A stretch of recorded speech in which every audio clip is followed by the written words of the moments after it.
పిలుచుకొని పోలాంటి ఆయన నారాయణ గోవింద వాసుదేవ జగత్కృష్ణ పరమాత్మ ప్రభువు మొత్తం అంతా 1000 నామాలతో పిలుచుకొని పోయి వైకుంఠానికి ఎవరు చేరుకున్నాడు?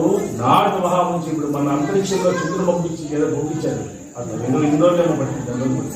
అట్లా నారద మహాముని వెళ్ళాడంట పైకి వైకుంఠానికి వెళ్తే మహావిష్ణువు ఎలా ఉన్నాడంటే క్షీర సముద్రంలో పడుకున్నాడు. ఎక్కడ పడుకున్నాడంటే ఆయనంటే మనమైతే ఇంకా లక్ష్యంగా పడవేసుకొని పడుకుని ఉంటాం.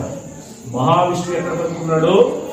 పాల సముద్రంలో పడుకున్నాడు ఆయన కదా. ఎలా పడుకున్నాడు? ఒక సర్పం తల మీద కాదు. సహస్ర శీర్ష పురుష సహస్రాక్ష సహస్రపాస భూమి విశ్వదౌత్వ అత్యనిష్ట దశాంగులు 1000 పడలు. ఒక పడలు చూస్తేనే మనకు రాత్రి నిద్ర పట్టు. నాపం చూసాం మనకు రాత్రి నిద్ర పట్టడానికి గాంటీలో విరాసపోయి కాయ వచ్చేస్తాం కదా. రాత్రి నాకు బాగా